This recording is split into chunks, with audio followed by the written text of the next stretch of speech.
Welcome दोस्तों, मैं मनोज पवार फिर आपके सामने भानी क्लास के इस ऑनलाइन प्लेटफॉर्म पे। देखिएगा, लास्ट वीडियो में हमने शैक्षिक प्रबंधन को समझने का प्रयास किया था। आज उसी क्रम में आगे हम शैक्षिक प्रशासन को समझेंगे। शैक्षिक प्रशासन क्या है और बेसिक स्ट्रक्चर को देखेंगे। उसके बाद एक एक निकाय को हम डिटेल में पढ़ेंगे जो भी हमारे सिलेबस के अकॉर्डिंग आते हैं। चलिएगा, तो कल के वीडियो के अंदर जो लास्ट वीडियो रहा है उसमें हमने शैक्षिक प्रबंधन को समझने का प्रयास किया, जिसमें हमने लुथरन बुलिक को देखा, फियोल को देखा, और आज हम देखेंगे शैक्षिक प्रशासन। शैक्षिक प्रशासन और प्रबंधन में क्या अर्थ या क्या अंतर रहेगा उसे भी हम समझने का प्रयास करेंगे।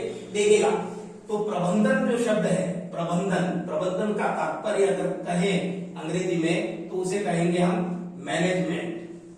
प्रबंधन का तात्पर्य रहता है मैनेजमेंट, यानी कि जो उपलब्ध संसाधन हैं उनका दक्षतापूर्ण उपयोग करके और जो भी लोग उस कार्य से, उस लक्ष्य प्राप्ति के लिए हमारे साथ लगे हुए हैं, उनसे सही तरीके से कार्य करवाना, ताकि हमारा लक्ष्य जो है उसकी ओर हम निश्चित तौर पर अग्रसर हो।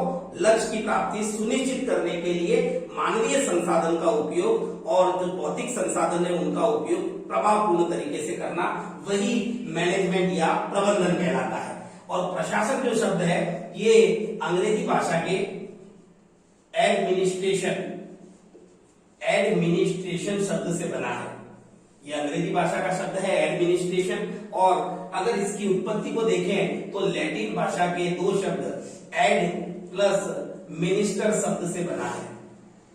एड प्लस मिनिस्टर, ये लैटिन भाषा का शब्द है एड प्लस मिनिस्टर, और एडमिनिस्ट्रेशन जो शब्द है वो अंग्रेजी भाषा का शब्द है। तो एडमिनिस्टर या एड धन मिनिस्टर लैटिन भाषा के शब्द का सीधा सा अर्थ निकलता है कार्य कराना।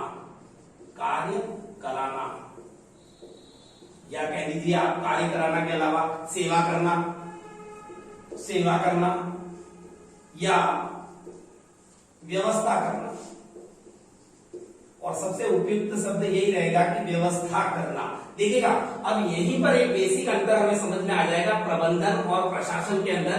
यहां पर व्यवस्था करना है या कार्य कराना है, और मैनेजमेंट के अंदर होता है जो लक्ष्य निर्धारित किए गए हैं उनकी प्राप्ति के लिए कार्य करना। तो एक बेसिक अंतर तो यही समझ में निकल करके आ जाता है कि प्रशासन जो होता है वो नीतियों का निर्धारण करता है, निर्माण करता है, लक्ष्य को निर्धारित करता है, और उस लक्ष्य की प्राप्ति के लिए जो क्रियात्मक रूप से कार्य किया जाता है वो प्रबंधन के अंदर होता है। यानी अगर इन दोनों के अंदर विस्तारित कौन है तो प्रशासन हमारा विस्तारित स्वरूप है, जबकि प्रबंधन इस प्रशासन का ही एक भाग होता है। Administration then management. तो मैनेजमेंट किसके अधीन रहकर कार्य करता है? एडमिनिस्ट्रेशन के अधीन रहकर के कार्य करता है। तो प्रशासन एक विस्तारित रूप है, ये विस्तारित रूप है, यहीं पर क्लियर कर देता हूं मैं, ये विस्तारित रूप है, और ये जो है प्रबंधन, ये इस प्रशासन का ही एक भाग है, ये क्रियात्मक भाग है, और ये निर्णायक या निर्देशन करने वाला भाग है। यानी कि उद्देश्यों को निर्धारित करने का कार्य प्रशासन के द्वारा किया जाता है, और उस निर्धारित लक्ष्य को प्राप्त करने के लिए जो क्रियात्मक कार्य किया जाता है वो प्रबंधन के द्वारा किया जाता है। तो देखिएगा, मैनेजमेंट का अर्थ मैंने आपको बता दिया कि उपलब्ध जो संसाधन है, और संसाधन मैंने पहले वाले वीडियो में बताया था, संसाधन दो प्रकार के होते हैं, मानवीय संसाधन और भौतिक संसाधन। तो ये हमारे पास में उपलब्ध संसाधन हो गए। इन संसाधनों का दक्षतापूर्ण उपयोग करना है। दक्षतापूर्ण यानी कि इस प्रकार से उपयोग किया जाए कि लक्ष्य प्राप्ति सुनिश्चित हो सके। तो लक्ष्य की प्राप्ति सुनिश्चित करने के लिए कौन जिम्मेदार होता है? प्रबंधन जिम्मेदार होता है, मैनेजमेंट जिम्मेदार होता है, और उन लक्ष्यों को निर्धारित कौन करता है? तो प्रशासन या एडमिनिस्ट्रेशन उन लक्ष्यों को निर्धारित करता है। तो जो भी मानवीय और भौतिक संसाधन हमारे पास उपलब्ध है उनका दक्षतापूर्ण तरीके से और उनके बीच में इस प्रकार का समन्वय स्थापित करके कार्य किया जाए कि हमारा जो लक्ष्य निर्धारित किया था प्रशासन ने, उसको हम सुनिश्चित तौर पर प्राप्त कर सके, प्राप्त कर ले। चलिएगा, तो लक्ष्य की प्राप्ति कौन करता है? प्रबंधन करता है। लक्ष्य को निर्धारित कौन करता है? प्रशासन करता है। ये बार बार ये चीज इसलिए रिपीट कर रहा हूं क्योंकि प्रबंधन प्रशासन में अगर मूल अंतर पूछ लिया जाए तो हमारे दिमाग में कॉन्सेप्ट पूरी तरीके से क्लियर होना चाहिए कि प्रशासन निर्धारक तत्व है, निर्धारित करने वाली शक्ति है और प्रबंधन उस निर्धारित किए हुए लक्ष्य को प्राप्त करने के लिए किया गया कार्य है। तो प्रबंधन से जुड़े हुए लोग और प्रशासन से जुड़े हुए लोग, इस पूरे स्ट्रक्चर को मैं आपको समझाऊंगा, व्यवस्थित तरीके से चलेगा। अब बात करते हैं हम भारत के अंदर शैक्षिक प्रशासन। देखिए यहाँ मैंने प्रबंधन शब्द का उपयोग नहीं किया, मैंने कहा है प्रशासन। तो शैक्षिक प्रशासन किस प्रकार का रहता है, कौन कौन से स्वरूपों में कार्य करता है, तो यहाँ प्रबंधन का मैंने कल का वीडियो अगर आपने देखा है तो आपको अच्छे से समझ में आ गया होगा। और आज हम प्रशासन को ही फोकस करने वाले हैं। तो देखिएगा भारत में प्रशासन के स्तर कितने हैं और प्रशासन कौन सा, शैक्षिक प्रशासन। तो शैक्षिक प्रशासन भारत में 3 स्तरों पर कार्य करता है। पहला है केंद्र स्तर पर, दूसरा है राज्य स्तर पर और तीसरा है स्थानीय स्तर पर।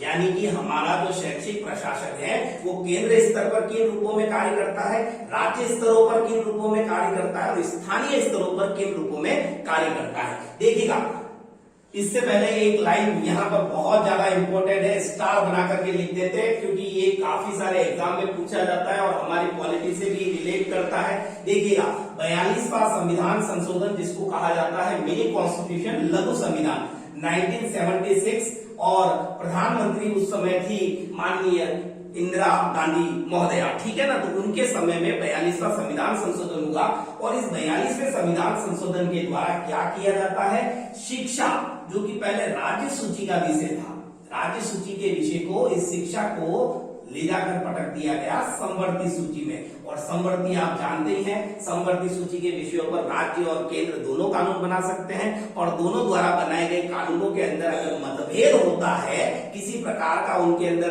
अगर ये बैठता है, मैचिंग नहीं बैठता है, तो केंद्र द्वारा बनाया गया जो कानून है वो अंतिम रूप से निर्णायक माना जाता है। तो शिक्षा पर कानून बनाने का अधिकार केंद्र सरकार का भी है और संबंधित राज्य सरकारों का भी होता है।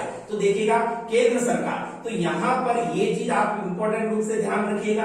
फिर बात करूंगा केंद्र सरकार की, तो पहले यानी पहले कब समय ध्यान रखिएगा 1985 से पहले, 1985 से पहले यानी आजादी के बाद से लगाकर 1985 से पहले केंद्र स्तर पर शिक्षा से संबंधित सारे कार्य शिक्षा मंत्रालय द्वारा किए जाते थे और केंद्रीय जो शिक्षा मंत्री होता था वो इसका प्रधान होता था। शिक्षा प्रशासन का यानी शैक्षणिक प्रशासन का प्रधान कौन होता था, शिक्षा मंत्रालय का शिक्षा मंत्री। लेकिन ये व्यवस्था बदल दी जाती है और ये व्यवस्था कब बदली, 1985 में, जब एक नया मंत्रालय अस्तित्व में आता है और उस मंत्रालय को कहते हैं MHRD। अगर हम देखें इसको तो इसे कहेंगे मानव संसाधन विकास मंत्रालय, मानव संसाधन विकास मंत्रालय MHRD।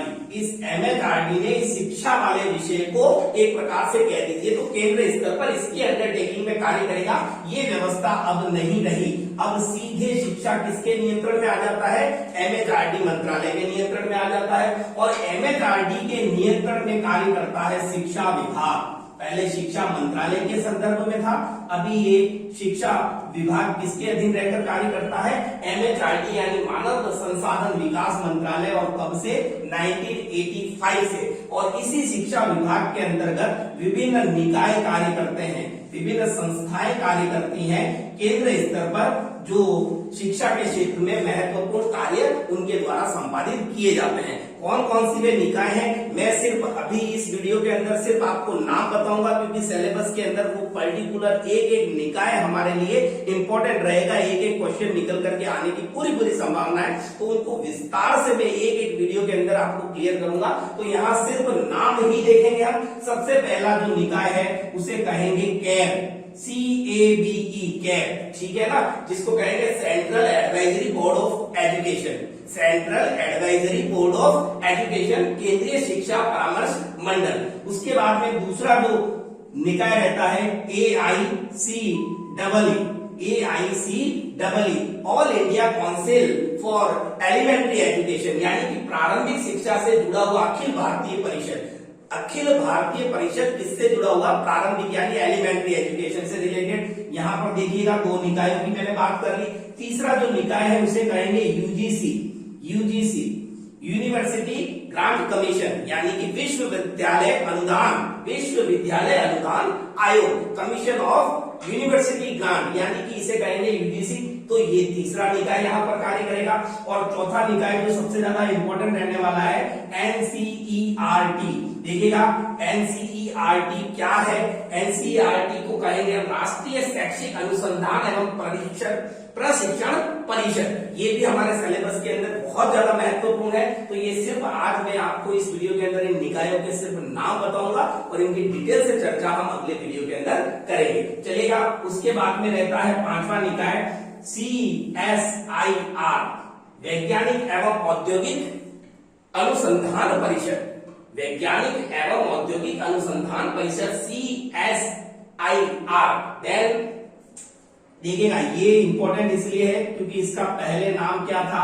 NIEPA, लेकिन अब इसके नाम को बदल करके कर दिया है NUEPA। देखिएगा ये क्या चीज है मैं बताऊंगा इसके बारे में।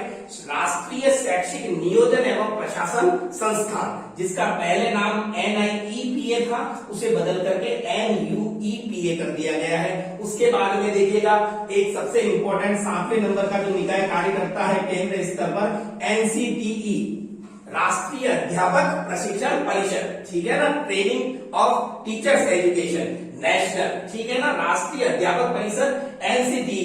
ये कुछ निकाय जो केंद्र स्तर पर शैक्षणिक प्रशासन का कार्य करते हैं। मैंने प्रबंधन की बात नहीं कही है, मैंने कहा है प्रशासन की बात। तो अगर ये पूछा जाए कि केंद्र स्तर पर पूरा शिक्षा विभाग या पूरी की पूरी शिक्षण व्यवस्था किसके अधीन, कौन से मंत्रालय के अधीन रहकर कार्य करती है? बेसिक सा सवाल है, बच्चे गलतियां कर सकते हैं। अगर इस चीज को क्लियर नहीं किया है तो वहां पर शिक्षा विभाग शिक्षा मंत्रालय न आकर के क्या आएगा? मानव संसाधन विकास मंत्रालय जो है केंद्र स्तर पर शिक्षा विभाग की सर्वोच्च मंत्रालय पद पर बैठा हुआ है, यानी कि सबसे ऊपर सुपीरियर पोस्ट पर कौन है? मानव संसाधन विकास मंत्रालय MHRD। तो ये बात की थी मैंने केंद्र स्तर पर। अब हम देखेंगे राज्य स्तर पर शैक्षणिक प्रशासन। देखिएगा मैंने पहले कह दिया है कि आपको कंफ्यूज नहीं होना है, इन सभी संस्थाओं को हम डिटेल से पढ़ेंगे क्योंकि सबका अपना अपना अलग एक टॉपिक निकल करके आएगा और वहां पर इन सभी संस्थाओं को और इनसे जुड़े हुए कार्यों को देखेंगे। यहाँ सिर्फ मैं आपको बेसिक स्ट्रक्चर बता रहा हूँ। अब देखेंगे हम राज्य स्तर पर क्या स्ट्रक्चर, और राज्य के संदर्भ में हम राजस्थान को फोकस करेंगे क्योंकि हमारे सिलेबस में राजस्थान राज्य के अंदर शैक्षिक प्रशासन ही दे रखा है। एक अलग से टॉपिक है कि राजस्थान में शैक्षिक प्रशासन और उनसे जुड़ी हुई कौन कौन सी संस्थाएं, उनके द्वारा कौन कौन से कार्य किए जाते हैं। तो राज्य स्तर पर देखिएगा, राज्य स्तर पर सबसे यहाँ पर वो विभाग रहेगा आपका शिक्षा विभाग। संवर्ग की सूची का विषय है शिक्षा, तो शिक्षा विभाग और उसमें सुपीरियर रहेगा राज्य का शिक्षा मंत्री। शिक्षा मंत्री कैबिनेट और राज्य मंत्री दोनों को मिला करके ये जो शिक्षा मंत्री है वो हेड रहेगा शिक्षा विभाग का। अब देखिएगा राजस्थान के संदर्भ में बात करूं तो राजस्थान के संदर्भ में राजस्थान की शिक्षा व्यवस्था के प्रशासन को दो भागों में बांटा गया है। दो भाग कौन कौन से हैं? पहला तो है सचिवालय, सचिवालय, और दूसरा जो भाग होता है उसको कहते हैं हम निदेशालय। निदेशालय देखिएगा बेसिक चीजें। तो सचिवालय का संबंध रहता है जयपुर से, तो ये भी यहां पर लिख सकते हैं हम जयपुर। और निदेशालय की बात करें तो निदेशालय हम देखते हैं कि साथ दो निदेशालय है, एक तो प्रारंभिक शिक्षा निदेशालय और एक है माध्यमिक शिक्षा निदेशालय। लेकिन उसके अलावा 5 अन्य निदेशालय और हैं, जिसमें से कुल 4 निदेशालय तो जयपुर में कार्यरत है और एक निदेशालय आपका जोधपुर में भी कार्यरत है, यानी टोटल 7 निदेशालय हैं। कितने निदेशालय? 7। लेकिन हम मूल रूप से माध्यमिक और प्रारंभिक दोनों को ही देखते हैं। मैं एक एक को आपको डिटेल में बताऊंगा। सबसे पहले देखते हैं सचिवालय। तो सचिवालय जो है इसका कार्य क्या होता है? ये जयपुर के अंदर स्थित है सचिवालय, और इसका कार्य होता है नीति निर्माण कार्य। नीति का निर्माण कार्य, नीति निर्माण कार्य, यानी मैंने प्रशासन पहले बता दिया। प्रशासन क्या करता है? नीतियों का निर्धारण करता है, नीति का निर्माण करता है। अब देखिएगा अगर यहाँ पर आधिकारिक वर्ग की बात देखें तो सबसे ऊपर रहेगा शिक्षा सचिव। शिक्षा सचिव जो सचिव के रूप में कार्य करेगा, और शिक्षा मंत्री है वो अध्यक्ष के रूप में कार्य करेगा सचिवालय के अंदर। उसके बाद में आएगा आपका उप सचिव, उप सचिव, और उप सचिव के बाद में रहेंगे अन्य पदाधिकारी। अन्य पदाधिकारी देखिएगा इसको डिटेल में मैं बताऊंगा आपको, लेकिन आज सिर्फ हम बेसिक स्ट्रक्चर देख रहे हैं। ये हो गया साहब सचिवालय। अब निदेशालय की मैंने बात करी तो निदेशालय कुल 7 निदेशालय कार्य करते हैं। तो पहले कौन कौन से निदेशालय जो बीकानेर में स्थित नहीं है उनकी बात करते हैं, क्योंकि निदेशालय जो बीकानेर है प्रारंभिक और माध्यमिक शिक्षा निदेशालय वो ज्यादा इंपॉर्टेंट रहने वाला है। बाकी 5 निदेशालय के सिर्फ नाम और उनकी लोकेशन कहां पर स्थित है वही हमारे लिए महत्वपूर्ण है। तो सबसे पहला जो निदेशालय निकल करके आता है, निदेशालय में सबसे पहले रहेगा आपका संस्कृत शिक्षा निदेशालय। संस्कृत शिक्षा निदेशालय, और संस्कृत शिक्षा निदेशालय कहां पर स्थित है तो जयपुर। देखिए जयपुर में 4 है, चारों के नाम एक साथ ही लिख देते हैं। भाषा एवं पुस्तकालय निदेशालय, भाषा एवं पुस्तकालय निदेशालय, ये दूसरा हो गया। उसके बाद तीसरा निदेशालय जो जयपुर में है कॉलेज शिक्षा निदेशालय, कॉलेज शिक्षा निदेशालय। उसके बाद में चौथे नंबर पर आता है साक्षरता, साक्षरता एवं सतत शिक्षा निदेशालय। ये सारे चारों के चारों जो निदेशालय है वो जयपुर में स्थित हैं। ठीक है साहब, तो यहां से भी बेसिकली प्रश्न उठा करके पूछा जा सकता है कि साक्षरता एवं सतत शिक्षा निदेशालय कहाँ है। निदेशालय वर्ड आते हमारे दिमाग में सीधा क्लिक करता है बीकानेर, लेकिन बीकानेर में सिर्फ 2 ही निदेशालय कार्यरत है, माध्यमिक शिक्षा निदेशालय और प्रारंभिक शिक्षा निदेशालय। देखिएगा उसके बाद में एक अलग से और निदेशालय है जिसको कहेंगे हम तकनीकी शिक्षा निदेशालय, तकनीकी शिक्षा निदेशालय। और ये कहाँ स्थित है, ये जोधपुर में है, और एग्जाम के लिए ये सबसे ज्यादा महत्वपूर्ण रहने वाला है। एकलौता निदेशालय जो जोधपुर में स्थित है तकनीकी शिक्षा निदेशालय, क्योंकि कंफ्यूजन बीकानेर और जयपुर के मध्य ही क्रिएट होने वाला है, लेकिन ये जोधपुर याद रखना है, तकनीकी शिक्षा निदेशालय। तो इस प्रकार से मैंने 5 निदेशालय जो बीकानेर में नहीं है उनकी बात आपको कर दी। अब मैं बात करूंगा उन निदेशालयों की जो बीकानेर के अंदर स्थित है। तो यहाँ पर 2 प्रकार के निदेशालय कार्यरत हैं। पहला निदेशालय है आपका माध्यमिक शिक्षा निदेशालय, कहां पर है तो ये बीकानेर के अंदर है। बीकानेर माध्यमिक शिक्षा निदेशालय कहां पर है, बीकानेर में। और सबसे सुपीरियर पद पर रहता है शिक्षा निदेशक, बीकानेर। ठीक है साहब, उसके बाद में अतिरिक्त निदेशक, अतिरिक्त निदेशक ये माध्यमिक शिक्षा निदेशालय की बात कर रहा हूं। अतिरिक्त निदेशक के बाद में रहेगा संयुक्त निदेशक, संयुक्त निदेशक के बाद रहेगा उप निदेशक। देखिएगा निदेशक, अतिरिक्त निदेशक, संयुक्त निदेशक और उप निदेशक, इस प्रकार के ये पोस्ट रहेंगे, अधिकारी वर्ग रहेंगे। और उसके बाद में देखिएगा जिला स्तर पर आ जाते हैं हम, जिला स्तर पर। तो जिला स्तर पर रहेगा आपका जिला शिक्षा अधिकारी, जिला शिक्षा अधिकारी, जिला शिक्षा अधिकारी। उसके बाद में रहता है अतिरिक्त जिला शिक्षा अधिकारी, अतिरिक्त जिला शिक्षा अधिकारी। और उसके बाद में नोडल प्राचार्य, क्योंकि ये संबंध कहां से, सेकेंडरी और सीनियर सेकेंडरी लेवल की स्कूलों की बात कर रहा हूं। माध्यमिक शिक्षा निदेशालय के अंतर्गत कौन से स्कूल आते हैं जो सेकेंडरी और सीनियर सेकेंडरी लेवल के स्कूल हैं। तो अतिरिक्त जिला शिक्षा अधिकारी के नीचे रहेगा नोडल प्राचार्य, नोडल केंद्र बनाए जाते हैं ना। और नोडल प्राचार्य के बाद में संबंधित स्कूल का प्रधानाचार्य या प्रधानाध्यापक, और उसके बाद में रहेगा स्टाफ।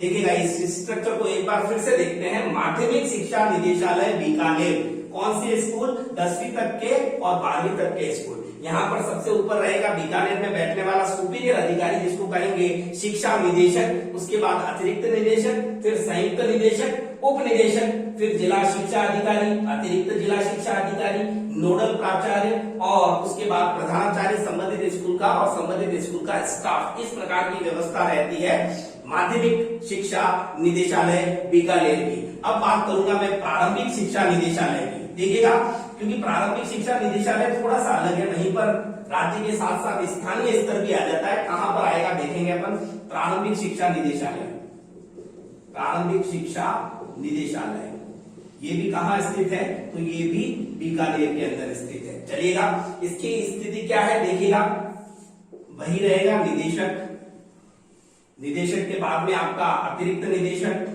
जैसा वहां पर हम व्यवस्था देख रहे हैं, कहां जाकर व्यवस्था बदलती है उसको नोटिस करना है। उसके बाद में रहेगा संयुक्त निदेशक, संयुक्त निदेशक के बाद में रहेगा उप निदेशक, और देखिएगा यहाँ आकर के व्यवस्था बदल जाती है। ये देखिएगा निदेशक, अतिरिक्त निदेशक, संयुक्त निदेशक और उप निदेशक। यहाँ पर सीधा जिला शिक्षा अधिकारी आ रहा है, लेकिन यहाँ जो उप निदेशक है, उप निदेशक क्योंकि बात किसकी हो रही है, एलिमेंट्री एजुकेशन की, प्रारंभिक शिक्षा की बात हो रही है। और प्रारंभिक शिक्षा किसका विषय, स्थानीय सरकार का विषय, उसको हस्तांतरित कर दिया गया है। प्रारंभिक शिक्षा पूरी की पूरी पंचायती राज व्यवस्था के अधीन आ जाती है। तो यहाँ आकर के व्यवस्था किस प्रकार बदलती है, उप निदेशक कहाँ कार्यरत होते हैं, जिनको हम कह सकते हैं संभाग, लेकिन शिक्षा व्यवस्था के अंदर उनको नाम दिया गया है मंडल। क्या कहा गया है, मंडल। तो राजस्थान के अंदर कितने शिक्षा मंडल हैं, तो कुल 9 शिक्षा मंडल हैं, क्योंकि हमारे संभागों के अलावा 2 नए शिक्षा मंडल और जोड़े गए हैं 2013 के अंदर, जिसमें एक शिक्षा मंडल है चूरू और दूसरा है पाली। जो संभाग स्तरीय व्यवस्था थी ना, बहुत बड़े बड़े संभाग होते थे, तो उसको बांट करके जैसे कि जालोर और सिरोही ये पाली मंडल को दे दिया गया है। तो पाली एक अलग शिक्षा मंडल 2013 के अंदर चूरू के साथ बनाया गया है। तो कुल 9 शिक्षा मंडल है। तो वहां पर कार्यरत जो प्रत्येक मंडल पर कार्यरत जो अधिकारी होगा एलिमेंट्री एजुकेशन से रिलेटेड, उसको कहेंगे उप निदेशक। अब यहाँ पर ये व्यवस्था राज्य सरकार की तो हो जाती है खत्म। अब यहां से नीचे जो व्यवस्था शुरू होती है वो शुरू हो जाती है स्थानीय स्तर पर शैक्षिक प्रशासन की, क्योंकि अब एलिमेंट्री एजुकेशन स्थानीय सरकार के अधीन आ जाता है, पंचायती राज व्यवस्था के अधीन आ जाता है। तो यहाँ पे बताऊंगा आपको स्थानीय स्तर पर। तो यहाँ जैसे जिला शिक्षा अधिकारी के पास जाना था, यहाँ स्थानीय स्तर पर क्या व्यवस्था होगी, यहाँ पर होगा प्रारंभिक जिला शिक्षा अधिकारी। देखिएगा अगर आप इस बात को जानते हैं, और वैसे जानते ही होंगे, एजुकेशन फील्ड से रिलेट करते हैं, तो जिले के अंदर 2 जिला शिक्षा अधिकारी होते हैं। एक होता है एलिमेंट्री डिस्ट्रिक्ट एजुकेशन ऑफिसर और एक होता है माध्यमिक शिक्षा का जिला शिक्षा अधिकारी। तो माध्यमिक शिक्षा का जिला शिक्षा अधिकारी यहाँ पर हो चुका है। अब यहाँ जो जिला शिक्षा अधिकारी है उसको कहेंगे एलिमेंट्री, यानी कि प्रारंभिक जिला शिक्षा अधिकारी, जिला स्तर पर, जो कि मंडल के अधीन रहकर कार्य करेगा। यानी कि मंडल जैसे पालीपुरी में फोकस कर रहा हूँ, पाली भी एक शिक्षा मंडल है, तो पाली शिक्षा मंडल के अंदर जालोर और सिरोही। तो जालोर का जिला शिक्षा अधिकारी, लेकिन कौन सा, एलिमेंट्री। पाली का कौन सा, तो एलिमेंट्री, और सिरोही का कौन सा, तो एलिमेंट्री। तो प्रारंभिक जिला शिक्षा अधिकारी, उसके नीचे ब्लॉक स्तर पर ब्लॉक प्रारंभिक शिक्षा अधिकारी। देखिएगा इसको इस नाम से देखेंगे तो आपको बहुत अच्छे से समझ में आ जाएगा। DEEO यानी district elementary education officer. Block प्रारंभिक शिक्षा अधिकारी को कहेंगे हम DEEO, block elementary education officer. उसके अधीन रहता है, अभी एक नया पद सृजित किया गया है जिसको कहते हैं पदेन पंचायत प्रारंभिक शिक्षा अधिकारी, जिसको कहेंगे PEEO, यानी कि पदेन सचिव, पंचायत एलिमेंट्री एजुकेशन ऑफिसर। और ये पंचायत स्तर पर जो सीनियर स्कूल होती है उसके प्रिंसिपल को ये पद प्राप्त होता है। जो भी पंचायत मुख्यालय पर स्थित जो भी स्कूल है सीनियर, वहां का प्रिंसिपल जो है वो PEEO कहलाता है। यहीं पर क्लियर कर दूं, पंचायत स्तरीय जो चुनाव होते हैं सरपंच के, तो सरपंच को शपथ दिलाने का कार्य भी यही व्यक्ति करता है, सीनियर स्कूल का प्रिंसिपल, जिसका वर्तमान में पदनाम है PEEO। ठीक है सर। उसके बाद में संबंधित सारे संस्था प्रधान जो उस PEO के अधीन आते हैं, वो संस्था प्रधान प्रारंभिक के भी हो सकते हैं, प्राथमिक स्कूल के भी हो सकते हैं, और उच्च प्राथमिक स्कूल के भी, क्योंकि यहाँ माध्यमिक और उच्च माध्यमिक स्कूल तो यहाँ पर आ गई, यहाँ पर आएगी प्राथमिक स्कूल और उच्च प्राथमिक स्कूल, वहां का प्रधानाध्यापक और उसके बाद में संबंधित स्टाफ। तो ये स्ट्रक्चर मैंने आपको बताने का प्रयास किया है। तो राज्य स्तर पर बहुत ज्यादा इंपॉर्टेंट है। अगला जो वीडियो लेकर के आऊंगा उसके अंदर मैं राज्य स्तर पर ही आपको बताने वाला हूं। राज्य स्तर पर राजस्थान के संदर्भ में कौन सी संस्था, देखिए यहाँ पर पूरा डिटेल में हम देखेंगे कितने पदेन सदस्य होते हैं, कितने मनोनीत होते हैं, वो सारी चीजें मैं बताऊंगा निदेशालय के अंदर और सचिवालय के अंदर। लेकिन यहाँ सिर्फ एक बेसिक स्ट्रक्चर लेकर के आया हूं मैं। स्थानीय सरकार कौन कौन से जो पार्ट आते हैं वो स्थानीय सरकार के अधीन है, कौन कौन से प्रारंभिक शिक्षा के अंदर जो सीधे राज्य के अधीन रहते हैं, और माध्यमिक शिक्षा किसके अधीन रहती है, और यहाँ पर सचिवालय में कौन कौन लोग कार्य करते हैं। चलेगा। अब मैं एक उस प्रश्न की ओर आपका ध्यान ले जाना चाहूंगा जो मैंने शुरुआत की थी इस वीडियो की, प्रबंधन और प्रशासन क्या होता है, यानी बेसिक अंतर क्या है। वैसे अगर आपने इस वीडियो को शुरू में अगर ध्यान से देखा है तो आपको बेसिक अंतर तो वैसे ही समझ में आ गया होगा कि प्रशासन जो है वह बिना परिधि का एक विषय है, यानी कि उसकी उसकी कोई परिधि नहीं है, वो विस्तारित स्वरूप है। और प्रबंधन उसी प्रशासन का एक भाग है। यानी प्रशासन क्या करता है, निर्णय लेता है, नीतियों का निर्माण करता है और लक्ष्य को निर्धारित करता है, जबकि प्रबंधन निर्धारित किए हुए लक्ष्य को प्राप्त करने के लिए क्रियान्वित करता है। चलिएगा, तो यहाँ 3-4 नाम है जो विद्वानों के, वो हमको मूल रूप से ध्यान रखना है। पहला नाम है सुलझे, सुलझे पहला नाम आया सुलझे। फिर है शेल्डन, शेल्डन। और उसके बाद में एक नाम आता है स्प्रिंगर, स्प्रिंगर।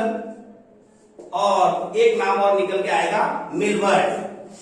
क्या है ये मैं बता दूं आपको, ये 4 वो विद्वान हैं जिन्होंने प्रशासन और प्रबंधन, साथ ही साथ संगठन को भी अलग अलग रूप में उनके उद्देश्य और उनके कार्यों को लेकर अलग अलग रूप में निर्धारित किया है कि भाई प्रबंधन क्या है, प्रशासन क्या है और संगठन क्या है। तो संगठन देखिएगा, यहाँ पर मैं बता दूं, सबसे पहले अपन देखेंगे प्रशासन को, क्योंकि सुपीरियर यही है।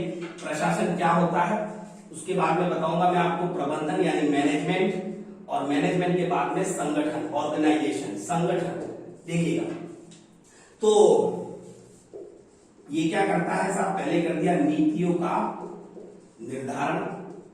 अब नीतियों के अंदर लक्ष्य भी आ जाते हैं, उद्देश्य भी आ जाते हैं। ये निर्धारित करने वाली जो शक्ति है वो प्रशासन कहलाती है। यानी इसकी भूमिका किसकी रहेगी, निर्धारक की भूमिका रहेगी, निर्धारित करने वाला।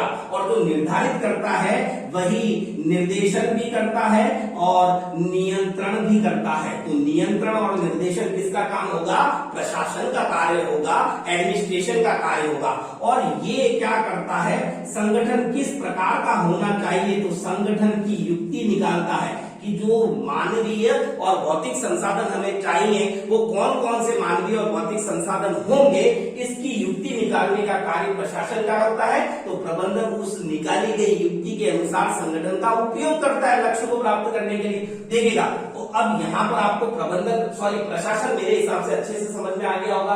अब बात करेंगे हम प्रबंधन क्या करता है। तो प्रबंधन देखो, ये नीतियों का निर्धारण, लक्ष्य और उद्देश्यों को निर्धारित किया है, किसने किया है, प्रशासन ने। तो उन सभी निर्धारित किए गए लक्ष्यों व उद्देश्यों को या जिन जिन चीजों को निर्धारित किया है प्रशासन ने, उन्हें प्राप्त करने का प्रयास करता है। प्राप्त करने का प्रयास, प्राप्त करने का प्रयास करेगा। और जो कार्य कर रहा है यहाँ पर ये निर्धारक था, तो ये क्रियात्मक होगा, क्योंकि ये निर्धारित करता है तो ये उसको क्रियात्मक रूप देता है। तो ये क्रियात्मक इकाई कहलाएगी। प्रबंधन क्या है, एक क्रियात्मक इकाई। ये निर्देशन और नियंत्रण करता है, जबकि आपका जो प्रबंधन है उसके पास जो भी संसाधन है, चाहे वो मानवीय हो या भौतिक संसाधन है, उन संसाधनों का उपयोग करता है। ये उपलब्ध करवाता है, ये उपयोग करता है, ये निर्देशित करता है, ये क्रियान्वित करता है। और उसके अलावा जो संगठन है, संगठन, संसाधन कह दीजिए, संगठन कह दीजिए, इन दोनों का उपयोग कौन करता है, प्रबंधन करता है, क्योंकि क्रियान्वित यही करेगा लक्ष्य प्राप्ति के लिए। और ये जो बताया मैंने आपको प्रशासन, ये कैसा रूप है, ये विस्तारित रूप है, जबकि प्रबंधन इसी का भाग है। तो प्रबंधन जो है वो प्रशासन का ही भाग है, प्रशासन का ही भाग है। तो सुपीरियर क्या हो गया, प्रशासन। प्रबंधन उसके अधीन रहकर क्रियान्वित करता है। तो संगठन में क्या चीज आएगी, तो संगठन में आ गया साहब आपका भौतिक प्लस मानवीय संसाधन। भौतिक और मानवीय संसाधन जो है उनका उपयोग व इसका मूल कार्य। देखो, ये निर्धारक है, ये क्रियात्मक कार्य करता है, और ये क्या करता है, समन्वय करता है। किस किस के मध्य, प्रशासन और प्रबंधन के मध्य। यानी कि ये जिस रूप में कार्य करेगा तभी इन लक्ष्यों की जो निर्धारित किए उनकी प्राप्ति ये कर पाएगा। यानी कि मेन कार्य किसका है, समन्वय का, संगठन का, क्योंकि मानवीय और भौतिक सभी संगठन के अंदर ही शामिल होते हैं। देखिएगा, उसके अलावा ये कर्तव्यों का क्या करता है, कर्तव्यों का या भूमिका, किसकी क्या भूमिका रहेगी, किसका क्या कर्तव्य रहेगा, उन कर्तव्यों को विभक्त करता है। लोगों के बीच, संसाधनों के बीच विभक्त कौन करता है, संगठन करता है। और विभक्त करने के बाद जो जो इंडिविजुअल कार्य सभी को मिले हुए हैं उस लक्ष्य प्राप्ति के लिए लास्ट में उनका सामूहिकीकरण भी करेगा। सामूहिकीकरण देखिएगा, वापस एक बार इसको एक शब्द में समझ लेते हैं। प्रशासन किसी भी लक्ष्य को निर्धारित करता है, लक्ष्य को प्राप्त करने के लिए किस प्रकार का संगठन चाहिएगा ये निर्धारित करता है। फिर प्रबंधन प्रशासन द्वारा लक्ष्य जो निर्धारित किया गया उसकी प्राप्ति के लिए कार्य करता है, क्रियात्मक रूप में संसाधनों का उपयोग करता है, और संगठन जो मानवीय और भौतिक रूप में उपलब्ध है उनमें कार्यों का विभक्तीकरण होता है और अंत में उनका सामूहिकरण। तो इस प्रकार से हम देखते हैं, ये उतना इंपॉर्टेंट नहीं रहने वाला है, लेकिन प्रशासन और प्रबंधन क्योंकि सिमिलर लगने वाले वर्ड है, तो प्रबंधन देखो शब्द से क्लियर होता है मैनेजमेंट, यानी किसी भी चीज को मैनेज करना। और जैसे जनरली एक पोस्ट होती है ना मैनेजर की पोस्ट, यानी कि हम सुपीरियर मान सकते हैं मैनेजमेंट को, बट मैनेजमेंट से भी सुपीरियर होता है एडमिनिस्ट्रेशन, प्रशासन। ये प्रशासन है, ये प्रबंधन है, ये कार्य सौंपता है, ये कार्य करता है इसकी सहायता से, ठीक है ना साहब। तो ये साधन है, क्या है, ये संगठन जो है वो साधन है, ये कार्य करने वाला है और ये कार्य सौंपने वाला है। तो यहाँ इस वीडियो के अंदर मैंने प्रयास किया है कि प्रबंधन क्या है, प्रशासन क्या है, संगठन क्या है, और राज्य स्तर पर प्रशासन का क्या ढांचा रहता है, केंद्र स्तर पर क्या रहता है और स्थानीय स्तर पर क्या रहता है। अगले वीडियो के अंदर मैं राजस्थान के अंदर शैक्षिक प्रशासन किस प्रकार का है, कौन कौन से निकाय कार्य करते हैं, कौन कौन सी संस्थाएं किस किस रूप में कार्य करती हैं, सारी कुछ चीजें लेकर के आऊंगा। कोशिश यही रखूंगा कि आपका सिलेबस का कोई पॉइंट, कोई प्रश्न ऐसा न हो जो आपको दिमाग में नहीं बैठे कि साहब ये कहां से आ गया। हर चीज पर अपन अपना ध्यान आकर्षित करने वाले हैं। तो लगातार मेरे साथ में भानी क्लास के इस ऑनलाइन चैनल पर बने रहिए, साथियों के साथ शेयर कीजिए और ज्यादा से ज्यादा सब्सक्राइब कीजिए ताकि ये ज्ञान सभी तक पहुंच सके। और मिशन जो रीड लेकर के आया था उसी प्रकार से फर्स्ट ग्रेड का फर्स्ट पेपर पूरा कंप्लीट करवाऊंगा। इसी श्योरिटी के साथ मैं मनोज पवार आपसे आज्ञा चाहूंगा। धन्यवाद, थैंक यू।